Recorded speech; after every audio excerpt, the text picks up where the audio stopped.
స్థానిక గ్రామాల ప్రజలకు కల్పించాలి.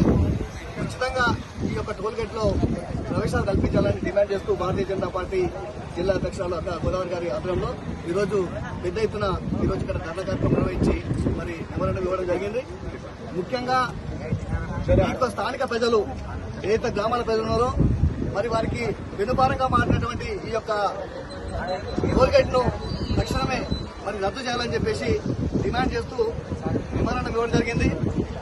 కేంద్ర ప్రభుత్వము అనేక జాతీయ రహదారులను అభివృద్ధిపరిచి ఈరోజు తెలంగాణ రాష్ట్రంలో ఏ మార్గంలో ప్రాంతాలకు వెళ్ళినా కానీ పెద్ద ఎత్తున రోడ్లు అభివృద్ధి చేసిన ఘనత కేంద్ర ప్రభుత్వానికి. ఈ రోజు మేము ఇక్కడ మెమోరాండం ఇస్తుంటే స్థానిక ప్రజలు చెప్తున్నారు, అన్న గట్టిగా అడుగుని గట్టిగా మాకు రద్దు చేయాలని చెప్తున్నాం. మేము ఈ సందర్భంగా రాష్ట్ర ముఖ్యమంత్రి రేవంత్ రెడ్డి గారికి వినవిస్తున్నాం. అయ్యా మా జాతీయ ప్రభుత్వం నరేంద్ర మోడీ గారు అయితే తెలంగాణలో అన్ని జాతీయ రహదారులు అభివృద్ధి చేసిండు, గ్రామాల ప్రజలకు సౌకర్యం కల్పించిండు.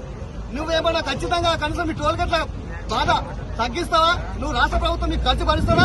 ఇక్కడ లోకల్ ప్రజలకందరూ కూడా రేవంత్ రెడ్డి ఆలోచించాలి. రాష్ట్ర గ్రామ రోడ్లను అభివృద్ధి చేసే బాధ్యత కేంద్ర ప్రభుత్వం తీసుకుంటే ఈ టోల్ గేట్ నష్టపరిహారం ఏదైతుందో నువ్వు కేంద్ర ప్రభుత్వానికి రాష్ట్ర ప్రభుత్వం తరఫున చెల్లించి ఈ యొక్క గ్రామాల ప్రజలకు కావాలని చెప్పి రాష్ట్ర ముఖ్యమంత్రి సూచిస్తున్నాం.